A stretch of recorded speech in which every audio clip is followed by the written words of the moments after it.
चलो इस चैप्टर में बनाना हम लोग को, ठीक है। अब इस चैप्टर में क्या कह रहा है, 1.2 का तुम लोग निकाल लो, ठीक है। 1.2 में देखो क्या सब है। दी गई संख्याओं का अभाज्य गुणनखंड, है ना, निकालना है। अब अभाज्य गुणनखंड निकालने के लिए, ठीक है, गुणनफल के रूप में व्यक्त करना है। 140 का अभाज्य गुणनखंड निकालो तो तुम लोग, क्या 140 का अभाज्य गुणनखंड नहीं निकलेगा? बताओ, निकलेगा? चलो निकालो। 2 से करेंगे, 2 7 14 0, ठीक। 2 से करेंगे 35, ठीक है। फिर 5 से करेंगे, ठीक है। किससे करेंगे? 5 से, 5 7 35। अब इसका आया क्या, 140 बराबर कितना आया, तो 2 गुना 5 गुना 7, ठीक है। यानी 2 पर स्क्वायर गुना 5 गुना 7, यही आंसर है। बताओ, नहीं बनेगा? 10th क्लास में इतना सब इजी सब मैथ दिया हुआ है। दूसरा देखो, दूसरा क्या है, 156 का दिया हुआ है। 156 का निकालेंगे। 156 का क्या होगा, 2 7 14, 1 चला गया, 2 8 16। फिर करेंगे 2 3 6, है ना, आराम ठीक ठाक। 2 3 6, 1 चला गया, 2 9 18, 3 से करे 13 बार में। यानी अब यहाँ पे क्या होगा कि 156 बराबर लिखेंगे 2 गुना 3 गुना 13, ठीक है। यानी यहाँ पे आंसर आ जाएगा 2 पर स्क्वायर गुना 3 गुना 13, यही आंसर है। बताओ कितना इजी है ना, इजी। हाँ, चलो बनाओ इसको, जल्दी करो, जल्दी उतारो, ठीक है, जल्दी जल्दी करो। तो बच्चा वाला मैथ्स,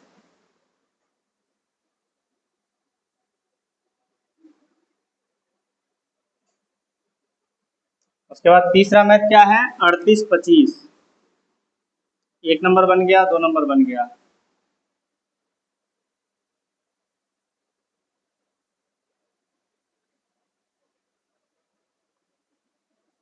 ये पहला नंबर उतरा, थोड़ा फास्ट में करो।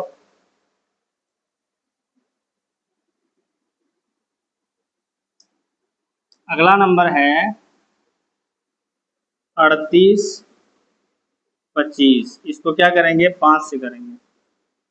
5 6 30। देखो 5 से इसीलिए करेंगे क्योंकि देखो ये इकाई स्थान पे क्या है, 5 है ना, ये ना 2 से कट रहा है। अब 3 से देख लेते हैं, 5 2 7 8 7 15 और 3 18, 3 से कट जाएगा। तो चलो 3 से काटते हैं इसको। 3 1 का 3, 3 दूनी 6, 2 चला गया, ठीक है। 3 7 21, 1 चला गया, 3 5 15। अब कटेगा कि नहीं, 7 5 12 14 15, 3 से कट जाएगा। 3 चौके 12, ठीक। उसके बाद हो जाएगा कितना, 3 चौके 12 हो गया, 3 दूनी 6 हो गया। उसके बाद 1 3 5 15 हो गया, 425। अब 5 से काटेंगे, 5 8 40, है ना। उसके बाद 2 चला गया, 5 5 25। फिर 5 से काटेंगे, 17 बार में कट जाएगा। यानी क्या होगा, 38 25 बराबर हम लोग लिख सकते हैं 3 गुना 3 गुना 5 गुना 5 गुना 17। यानी 3 पर स्क्वायर गुना 5 पर स्क्वायर गुना 17, ये हो गया इसका आंसर। बिल्कुल ये सिंपल प्लेन विधि है, जैसे हम लोग अभाज्य गुणनखंड बनाते हैं, बिल्कुल उसी तरह से है। इसमें कुछ ज्यादा सोचना नहीं है। अब इसमें बोर्ड आपको देगा 2 नंबर, ठीक है। नहीं बनेगा क्या, बताओ तो? बन जाएगा ना, इजी है ना। दूसरा बना दे। अब 5005 का ई वाला उधर गया। अब देखो इसका बनाते हैं हम लोग, 5005 का बनाते हैं। ये वाला उतारो तब तुम लोग जल्दी से। 5005 का करते हैं, ठीक। इसका क्या करेंगे, तो 5 से करेंगे। 5 1 का 5 डबल 0, फिर 5 1 का 5। अब 1001 है, ई किससे कटेगा बताओ, सोचो, दिमाग लगाओ, ये किससे कटेगा? तो चलो इसको हम लोग एक बार क्या करते हैं, 7 से काट के देखते हैं, ठीक। 7 1 का 7, 3 चला गया, ठीक है। तो हो गया 30, 7 चौक 28, 2 7 21, 143 हो गया। अब 143 को क्या करेंगे, फिर काटना पड़ेगा इसको। 143 को 11 से काटते हैं। 11 के 11, 3 चला गया, 11 या 33, और नहीं कटेगा। अब क्या होगा, 5005 को हम लोग लिख सकते हैं 5 गुना 7 गुना 11 गुना 13, यही आंसर हो गया। बताओ, तो कुछ नहीं है ज्यादा। वो उतरा, चलो अब इस पे हम लोग बनाते हैं क्या, 5005 बन गया। अब क्या है अगला, 7429, इसको करते हैं। ये किससे चलेगा सोचो, 7429 है तो 7429 को हम लोग 17 से चलाते हैं, ठीक, 17 चौके 68 है ना। उसके बाद 2 6 2 62, 17 51, 17 51, ठीक, 9 11, 17 119,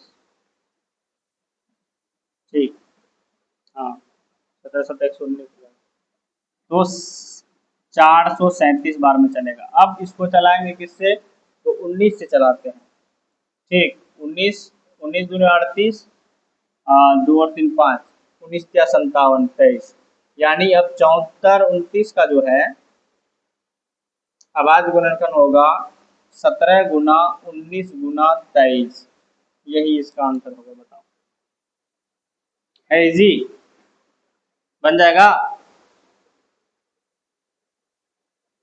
शगुफी, बन जाएगा तुमसे पक्का, चलो ठीक है।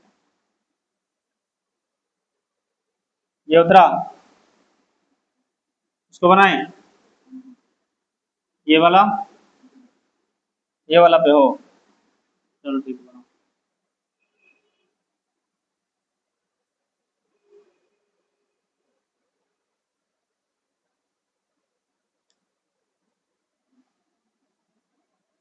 इसका सिर्फ क्या करना था, आवाज गुणनखंड के गुणनफल के रूप में बस व्यक्त करना था। क्वेश्चन को ध्यान से पढ़ना, क्वेश्चन को ध्यान से पढ़ना, क्वेश्चन को अगर ध्यान से नहीं पढ़ोगे तो क्वेश्चन क्या कह रहा है समझ नहीं पाओगे। यहाँ सिर्फ क्या कह रहा है, आवाज गुणनखंड के गुणनफल के रूप में, इसीलिए इसको गुणनफल की है, गुणनफल मतलब गुना के रूप में दिखाना था उसको। ये उतर गया, हो गया ना। चलो अब अगला देखते हैं हम लोग, अगला में देखो क्या है, इसका दूसरा क्वेश्चन दिया हुआ है, ये नीचे दिए गए युग्मों का HCF तथा LCM ज्ञात करके ये सत्यापित करना है कि दो संख्याओं का गुणनफल बराबर HCF होता है। सबसे पहले हम लोग एक चीज ये देख लेते हैं, दो संख्याओं का गुणनफल इसमें दिया हुआ है 26 91, कितना दिया हुआ है 26 91, तो 26 को मान ले लेते हैं A, ठीक, और 91 को मान लेते हैं B। यानी ये कह रहा है कि क्या A गुना B बराबर LCM गुना HCF होता है कि नहीं, ये सत्यापित करना है, ये प्रूफ करना है कि ये होता है कि नहीं होता है। तो चलो एक बार हम लोग देख लेते हैं। जैसे 26 91 दिया हुआ है, ठीक, तो हम लोग 26 91 का क्या करते हैं, आवाज गुणनखंड निकाल लेते हैं। 26 का देखो 2 से 13 बार में चल जाएगा, और चलेगा नहीं चलेगा। अब 91 है, हाँ, तो 13 गुना 7, 13 7 91 हो गया, यानी हम लोग इसको 26 बराबर 2 गुना 13 लिख सकते हैं, ठीक। अब 91 का हम लोग क्या लिख सकते हैं, तो 7 गुना 13 लिख सकते हैं, है ना। अगर इसका HCF कहेगा तो HCF जो दोनों में कॉमन होता है, कॉमन इसमें क्या है 13 है, तो HCF बराबर 13 हो गया। अगर LCM कहेगा तो जो कॉमन है वो तो लेना ही है, उसके बाद फिर जो बचा हुआ है उसको भी समेट देना है। तो जो बचा हुआ उसको समेट देते हैं, तो 13 दूने 26, 26 गुना 7 कर लो, है ना। देखो 13 दूने 26, 26 गुना 7 कर लो, ठीक, 26 गुना 7 7 42 का 2, हाथ में रहा 4, 7 दूने 14 4 18 का मेरा 1, यानी बराबर 182। यानी 26 और 91 का हम लोग अगर HCF निकालते हैं तो क्या निकलता है 13, और इसका अगर हम लोग LCM निकालते हैं तो कितना निकलता है 182। अब करना क्या है, ये कह रहा है कि क्या A गुना B बराबर LCM गुना HCF होता है, यही कह रहा है कि क्या LCM और HCF जो है गुना A गुना B होता है कि नहीं होता है, ये चेक करना है, ठीक है। अब हम लोग क्या करेंगे, यहाँ पे हम लोग बस सिर्फ लिख देंगे अब, तो A गुना B यानी LCM गुना HCF, तो A गुना B क्या माने थे, A इसको माना जाएगा और B इसको माना जाएगा, है ना। तो यानी यहाँ कर देंगे 26 गुना 91 बराबर LCM कितना निकला है 182 गुना 13। जब इसको गुना करेंगे तो पता चलेगा कि इसमें क्या निकलेगा, तो 26 गुना 91 करो और 182 गुना क्या करो 13 करो, तो इसका आंसर निकलेगा 2366। और 182 गुना 13 भी करोगे तो क्या होगा 2366। बस यही हो गया, इसको प्रूफ कर देना है, बस हो गया। अब बताओ तो इसमें कुछ ज्यादा है, कुछ चीजें हैं जो तुमको लग रहा है कि नहीं बहुत भारी है, ऐसा कुछ है नहीं है। बस करना क्या है, इन दोनों का क्या करना है, अभाज्य गुणनखंड निकाल देना है जैसे हमने यहाँ निकाला है, इसका एचसीएफ निकाल देना है जैसे हमने निकाला है, एलसीएम निकाल देना जैसे निकाला है, और उसके बाद यहाँ अब लिख करके क्या कर देना है, ए गुना बी बराबर एलसीएम गुना एचसीएफ होता है कि नहीं। तो ए का मान कितना है 26 और बी का मान कितना है 91, दोनों को गुना कर देना है। तो गुना तो आप लोग कर ही सकते हैं, ऐसा तो नहीं है कि गुना नहीं कर सकते हैं। तो गुना करके अब दोनों अगर बराबर हो गया तो इसका मतलब है कि एचसीएफ गुना एलसीएम और ए गुना बी बराबर हो गया, यानी ये प्रूफ हो गया कि यानी ये बात सही है कि एचसीएफ गुना एलसीएम क्या होता है ए गुना बी होता है, या इसको हम लोग ऐसे भी जान सकते हैं। ये उत्तर आप लोगों का बन गया, जल्दी करो इसको, तुरंत बनाओ, बहुत इजी है।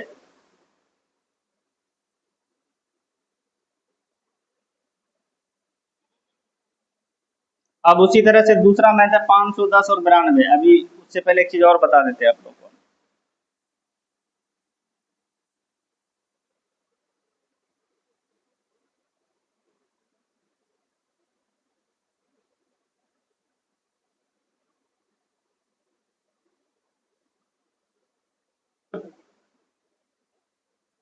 उतार लिए।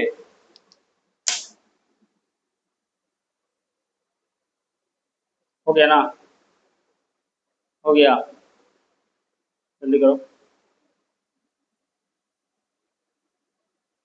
समझ में आ गया ना, किसी को दिक्कत तो नहीं ना, दिक्कत है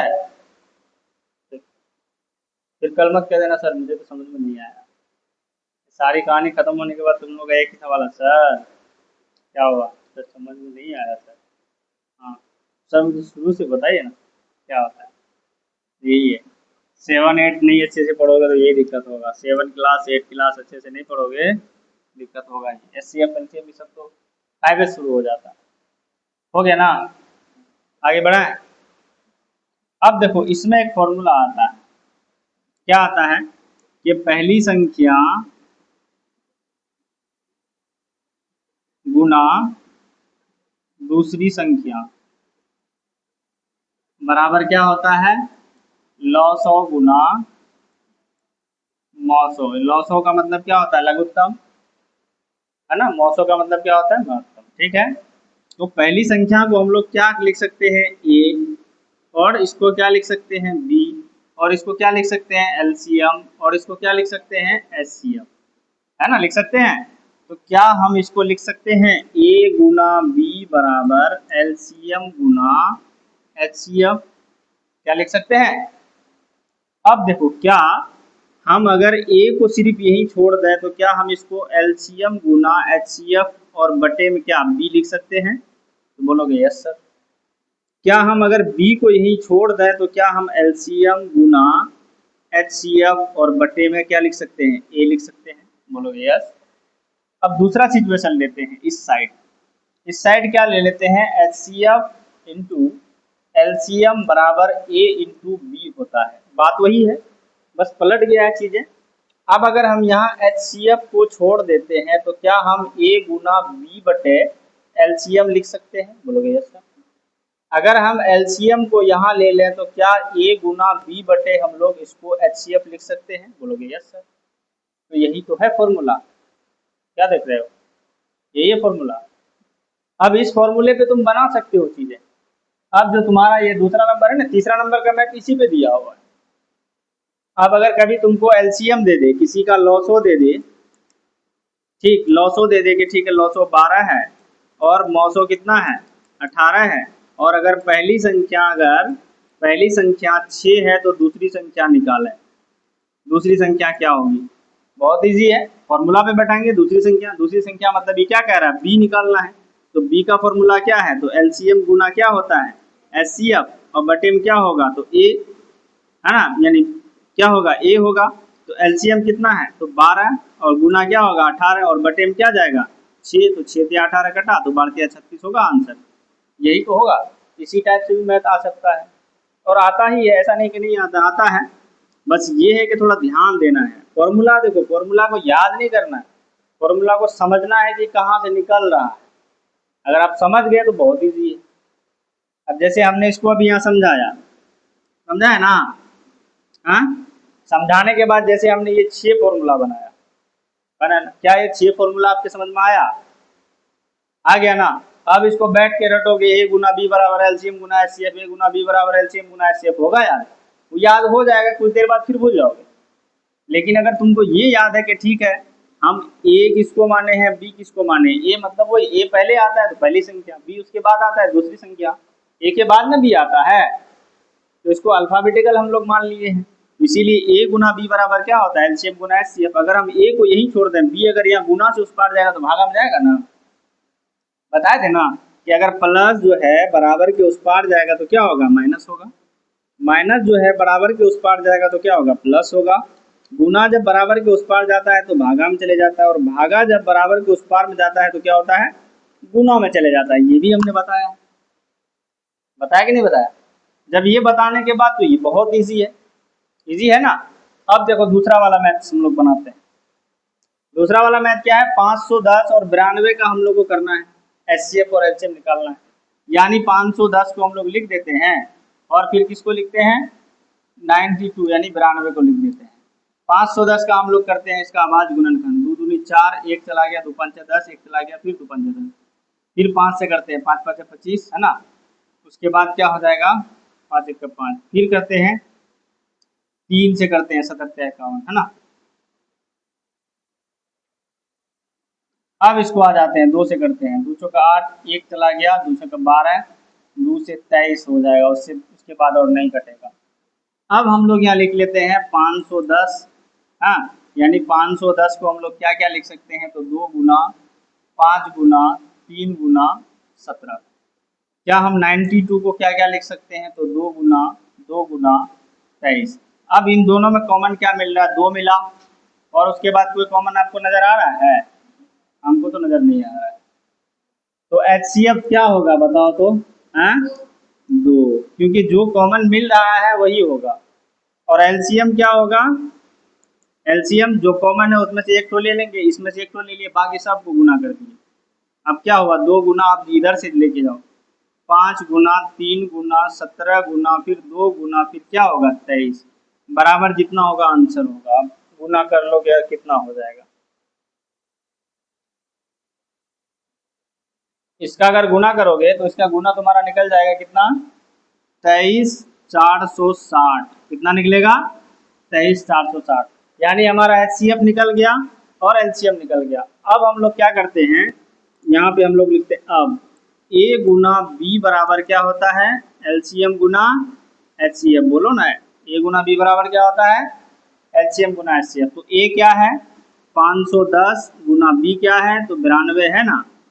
अब बराबर की एलसीएम कितना निकला है, तो 23,460, है ना? निकला है ना, 23,460 निकला है, 23,460। और एचसीएफ कितना निकला है, 2। 510 गुना 92 और 23,460 को गुना करो, जो होगा वही होगा। ठीक है, 23,460 गुना 2 कर लो, जितना होता है आंसर। तो 23 दूनी 46, है ना? इधर हो जाएगा 46,920, 23 दूनी 46, 460 दूनी 920, है ना? यानी यहाँ भी होगा 46,920।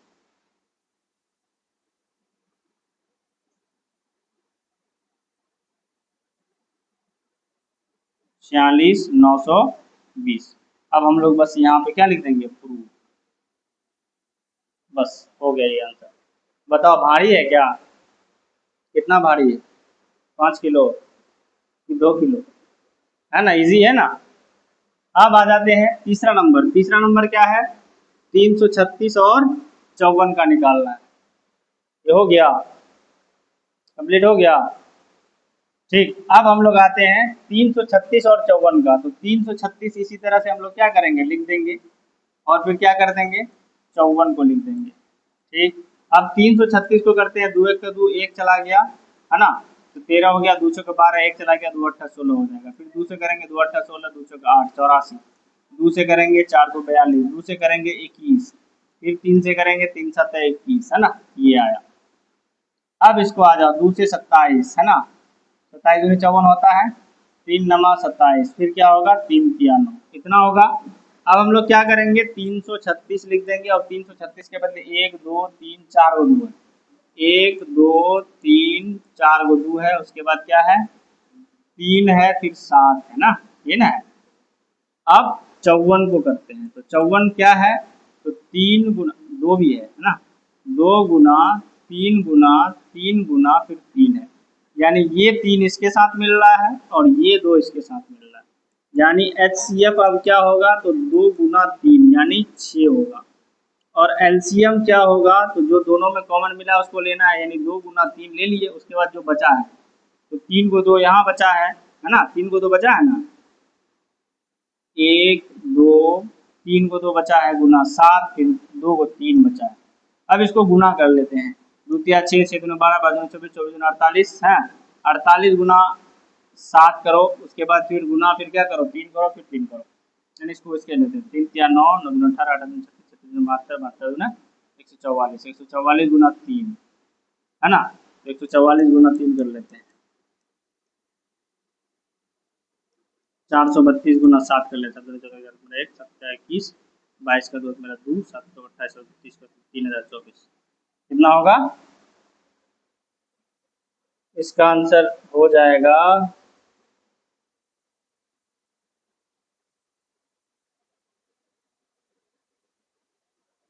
3024, कितना हो जाएगा 3024। अब फिर हम लोग यहाँ क्या लिखते हैं, अब इसको प्रूफ भी ना करना है, यानी ए गुना बी बराबर एलसीएम, हाँ, गुना क्या होता है एचसीएफ, तो ए गुना बी यानी कितना 336, और गुना कितना होगा 54, और बराबर एलसीएम कितना निकला है, तो 3024, और गुना एचसीएफ कितना निकला है, तो 6। अब इसको जब गुना करोगे तो पता चला कि 18 144 निकलता है इसका, और इसका भी निकलता है 18 144, बस इसी को क्या करना है प्रूफ कर देना, बस हो गया। बताओ कितना इजी, इजी है कि नहीं है, तो ना रहा सको भी तुमको, तुमको समझ में आ गया मतलब ठीक है ना, है ना इजी, बताओ इस तरह से बन पाएगा, ठीक, आगे बढ़े, जल्दी करो जल्दी करो।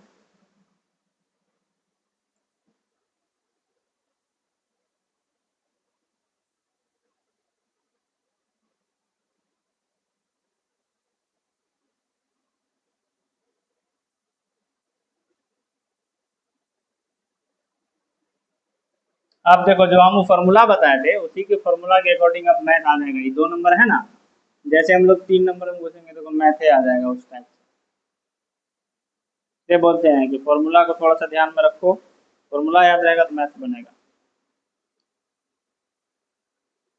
बन गया, आगे बढ़े, चलो हो गया 336 और 54।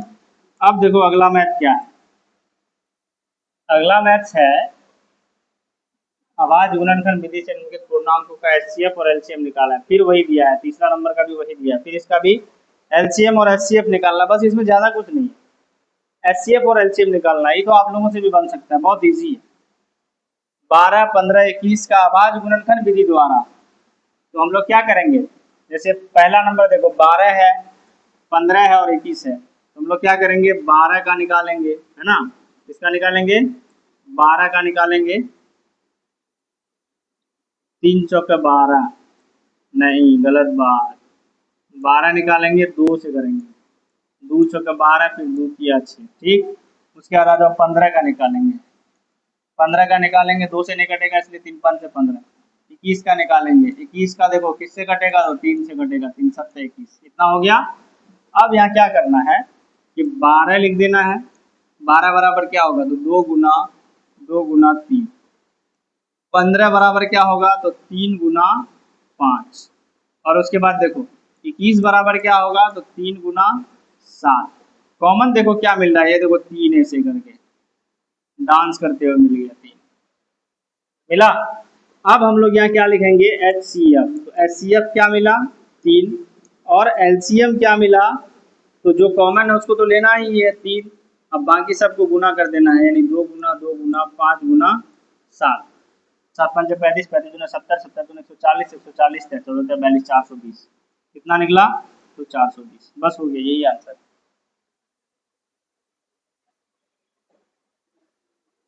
है ना। इजी बताओ, इजी है कि नहीं है, या भारी है, बताओ जल्दी बताओ। इजी है। हम्म। अब बोलोगे मैथ बहुत भारी सब्जेक्ट है, क्या है, हल्का सब्जेक्ट। बन गया ही। अब देखो क्या है, 17 है, 23 है और 29 है, इसको बनाना है। और एक चीज ध्यान में रखना, जब जब लास्ट में क्या करना है, इसको भी काट देना कभी कभी, जब देखो कि तीनों में क्या है, कुछ कॉमन नहीं आ रहा है, ठीक है, क्या करना है, उसको भी काट देना है। जैसे मान लो ये बन गया ना, बना ही, जल्दी करो।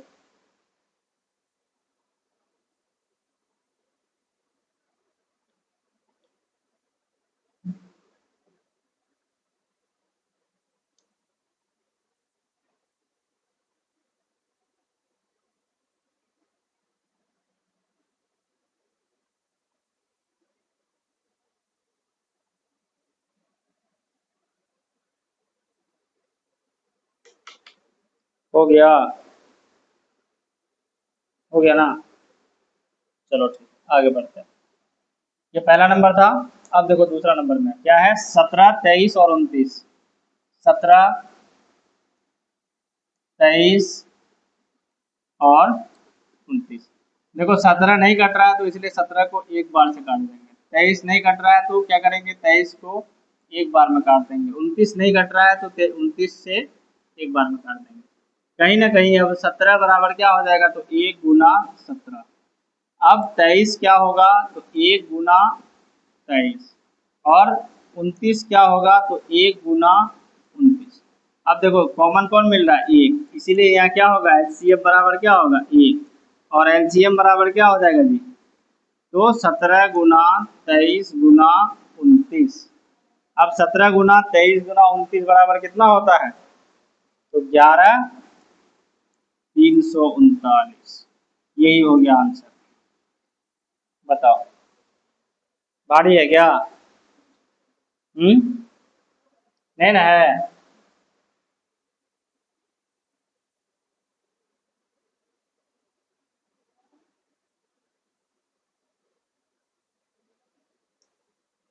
अब 8 9 और 25 का है। 8 9 25 आप लोगों से बनेगा, बन जाएगा, पक्का है। चलो इसको एच डब्ल्यू के रूप में तुम लोग लिख लो, देखते हैं कौन बना के दिखाता है इसको। ठीक है, ये वाला तीसरा नंबर 8 9 और 25 का बनाना है। ठीक है, बन जाएगा। चलो आगे चलते हैं। 3 नंबर खत्म हो गया, अब चौथा नंबर में हम लोग देख लेते हैं। चौथा नंबर में क्या है, देखो आ गया वही मैथ। बहुत इजी मैथ है, बस समझने का फेर है।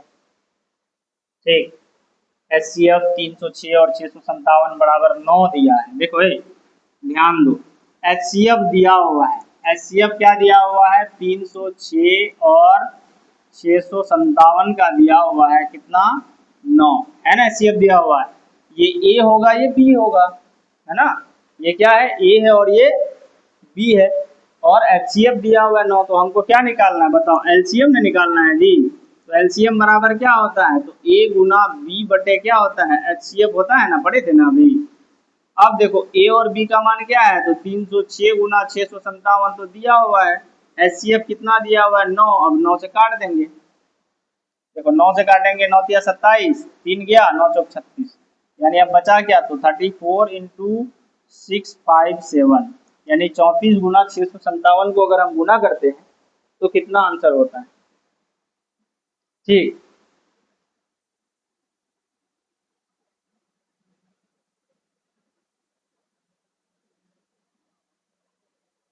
एलसीएम 3, तो अब एलसीएम भी निकालना है इसका, ठीक है। तो ये एलसीएम ही तो निकल रहा है अभी आपका। नौ दिया गया, एलसीएम 306 और 657 की गणना करना है, ठीक है।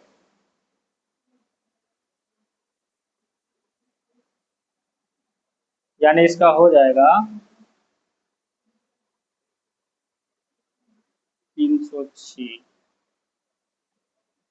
9 × 27, 3 × 34, 657, है ना। 657 गुना 34 करोगे तो तुम्हारा निकल जाए कितना,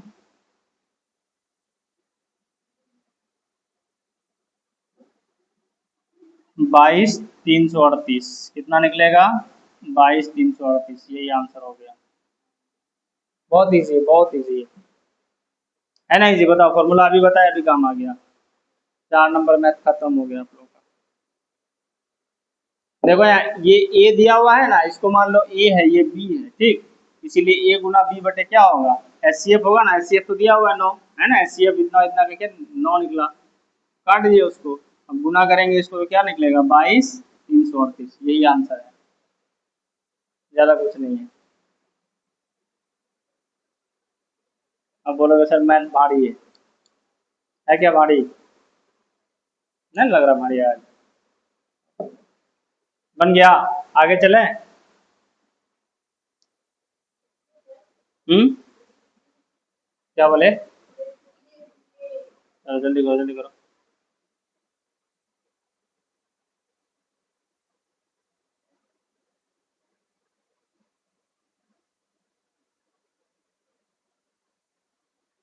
अगर हिंदी में बनाओगे तो कैसे बनेगा, ये पहली संख्या, तो हम लोग क्या लिखेंगे, लॉ 100 बराबर क्या होगा, पहली संख्या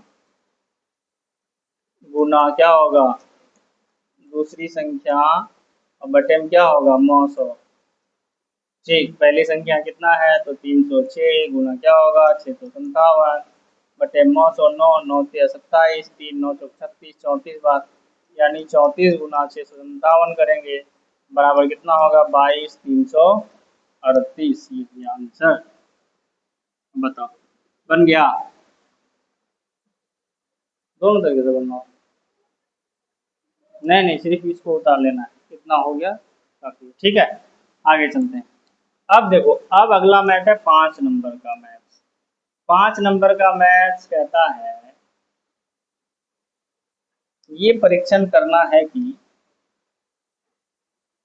क्या किसी प्राकृतिक संख्या n के लिए मान 6n अंक 0 पर समाप्त हो सकता है। हाँ, तो हम इसको सोल्व करते हैं, ठीक। इसको सोल्व करने के लिए लोग क्या कर लेते हैं, लिखो, माना कि माना कि हाँ, एन ए बराबर क्या ले लेते हैं हम लोग, 6n ले लेते हैं। क्या ले लेते हैं, ए बराबर क्या ले लेते हैं, 6n ले लेते हैं, ठीक। इसको प्रूफ करना है। ए बराबर क्या ले लिए हम लोग, 6n।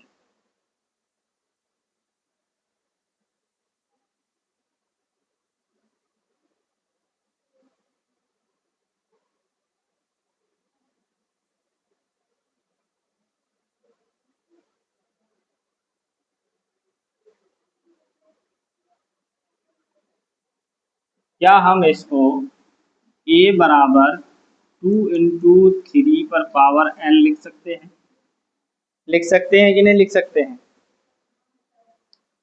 क्या अब इसको अलग करने पर 2 पर पावर n हम लोग लिख सकते हैं, 2 पर पावर n इंटू 3 पर पावर n लिख सकते हैं। तो बोलोगे यस सर, क्योंकि अलग कर दिए दोनों को, है ना।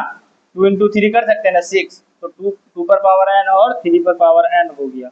और जहाँ 2 और 3 क्या है, अभाज्य संख्या है, लिख देंगे यहाँ, जहाँ 2 और 3 अभाज्य संख्या है, क्या है, अभाज्य संख्याएं है, ठीक। इतना लिखिए। अब लिखो, क्योंकि हम जानते हैं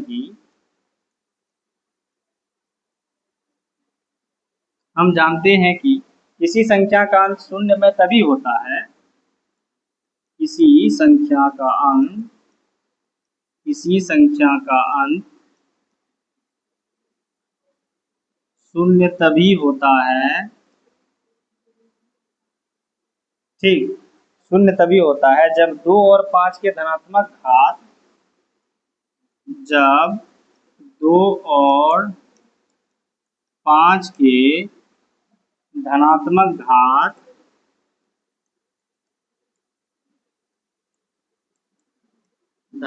घात इसके गुणनखंड हो, इसके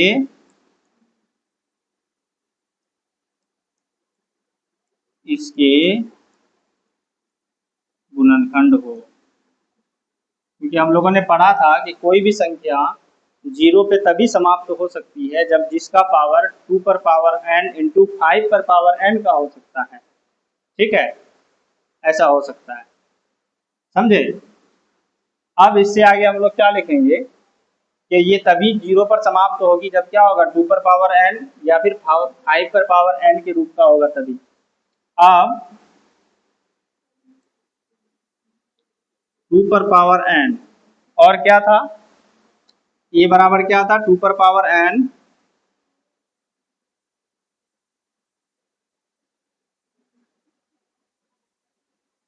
इंटू 3 पर पावर n, है ना, यही था। ये गुणनखंड अद्वितीय है, इसको लिख देंगे, ये गुणनखंड अद्वितीय है। ठीक, ये गुणनखंड क्या है, अद्वितीय है। अब ये कहाँ से लिखे, तो अंक गणित के आधारभूत प्रमेय से। कहाँ से, तो अंक गणित के आधारभूत प्रमेय से हम लोग इसको बोले। ठीक,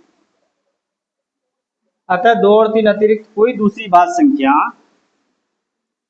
अतः 2 और 3, ठीक, 2 और 3 के अतिरिक्त कोई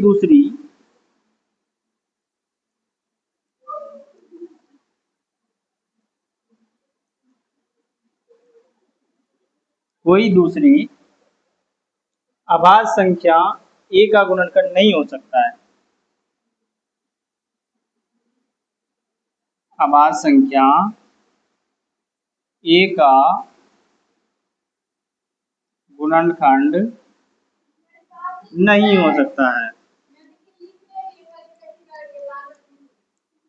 हो सकता है। ठीक है, इतना समझ गए। अतः 5 a का गुणनखंड नहीं है, अतः 5 a का गुणनखंड नहीं है, गुणनखंड नहीं है। ठीक, अतः 6n का अंत शून्य में नहीं हो सकता, अतः 6n का अंत शून्य में नहीं हो सकता है, क्योंकि इसमें 2 और 3 आता है। आना क्या चाहिए, 2 पर पावर n और 5 पर पावर n के रूप का होना चाहिए था, जो अंकगणित के आधारभूत प्रमेय वही कहता है। लेकिन जब अगर ये नहीं आया तो इसका मतलब कि इसका क्या होगा, ये 6 पर पावर n का अंत जो है शून्य नहीं हो सकता। ठीक, बस इतना ही लिखना है, इसका हो गया मैथ के लिए। ना समझ में आ गया। चलो अब इससे आगे हम लोग देखते हैं।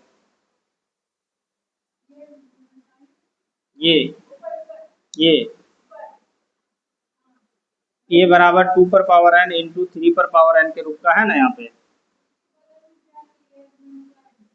ये गुणनखंड अद्वितीय है, अद्वितीय है। ठीक, इसको देख लेना तुम लोग। ठीक है, आगे आगे चलते हैं हम लोग। आ जाओ अब 6 नंबर पे। अब 6 नंबर में क्या है, ये 7 इंटू 11 यानी 6 गुना 11 गुना 13 प्लस 13 और 7 गुना 6 गुना 5 गुना 4 गुना 3 गुना 2 गुना 1 प्लस 5 की भाज्य संख्या होने का कारण स्पष्ट करें। ये अगर भाज्य संख्या है तो इसका कारण स्पष्ट करें और ये क्यों है। ठीक है, हम लोग सबसे पहले इसको लिख लेते हैं ए बराबर क्या है। ए बराबर लिख लेते हैं 7 × 11 × 13 + 13 इतना है। अब देखो इन दोनों में, आप देखो बी, देखो बी बराबर क्या है, तो बी इसको मान लेते हैं, यानी 7 × 6 × 5 × 4 × 3 × 2 × 1 और प्लस क्या है 5 है। अब हम लोग ए का कॉमन ले लेते हैं। जैसे ए को हम लोगों ने लिया तो ए बराबर क्या था 7 × 11 × 13 और प्लस 13। अब इन दोनों में कॉमन क्या है, तो कॉमन है 13, यानी 7 × 11 + 1, हाँ इंटू 1 और क्या हो जाएगा +1, ये होगा, इसके रूप का होगा। या इसको हम लोग ऐसे भी लिख सकते हैं, जैसे देखो 7 × 11 और +1 ऐसे भी लिख सकते हैं, ठीक है। अब हम लोग आ जाते हैं बी पर। बी क्या कह रहा है 7 इंटू यानी 7 × 5 × 4 × 3 × 2 × 1 और प्लस क्या है 5। अब इन दोनों में कॉमन देखते हैं हम लोग, ठीक।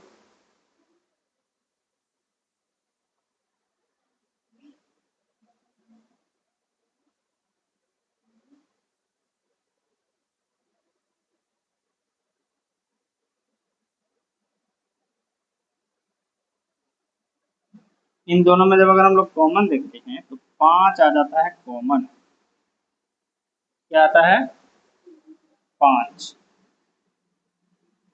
तो यहाँ पे हम लोग 5 लिख लेते हैं। 7 × 6 × 1 × 4 × 3 × 2 × 1 और प्लस 1 लिख लेते हैं। यानी अगर इसको हम लोग गुना करेंगे सबको 1008 और प्लस 1 आएगा, ठीक। यानी अब क्या आ जाएगा आंसर 5 × 1009, ठीक। अब इसमें तुम्हारा क्या आ जाएगा बराबर 13 गुना 1177 और 1 78, कितना आ जाएगा। हाँ, अब हम लोग लिख सकते हैं नीचे में ए अभाज्य गुणनखंडों का गुणनफल है, इसीलिए ए अभाज्य गुणनखंडों का गुणनफल है।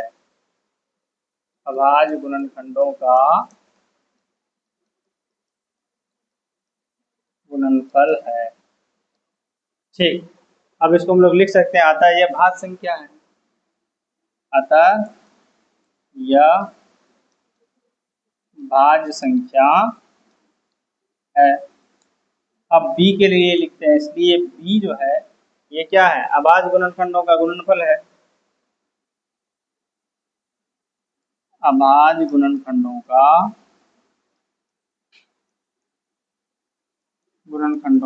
गुणनफल है, ठीक। अतः यह भाज्य संख्या है। क्या है भाज्य संख्या, ठीक है। इसको ऐसे लिख लेते हैं। इस लाइन को जो है ना यहाँ भी गुजर सकते हो, इसके बाद यहाँ, ठीक। और इस लाइन को यहाँ लास्ट में दे सकते हो गया आंसर, या बाद में भी दे सकते हो, कोई दिक्कत नहीं, ठीक। अब आ जाओ लास्ट मैथ, इसका जो है इसका लास्ट मैथ को हम लोग देख लेते हैं 7 नंबर का, ठीक है। हाँ, लो साइड हो गए, बता लिए।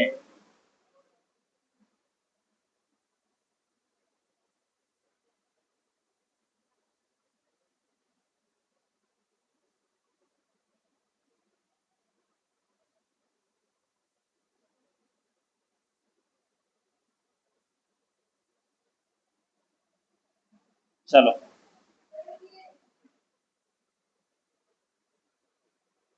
कितना 100 के लिखती है तुम।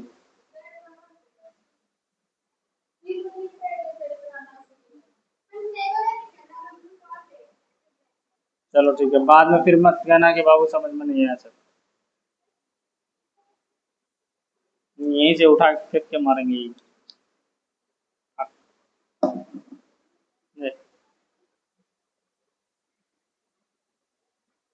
चलो आगे बढ़े, लास्ट मैथ है, ठीक है।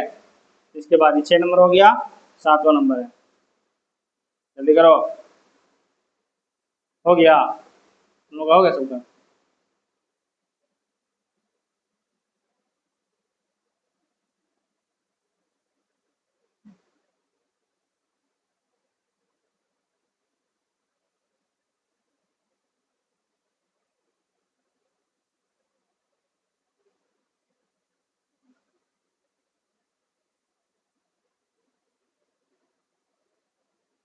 घर पे जाके रिवाइज करोगे तब ना होगा, घर पे तुम लोग रिवाइज करते ही नहीं हो, तो कैसे होगा। चलो अगला मैथ देखते हैं हम लोग। देखो आ गई। एक वृत्ताकार पथ का चक्कर लगाने में सोनिया 18 मिनट लगाती है और रवि को 12 मिनट लगते हैं। यदि वो एक ही स्थान, समय और दिशा में चलना शुरू करें, ठीक, तो कितने समय बाद पुनः प्रारंभिक स्थान पर मिल जाएंगे।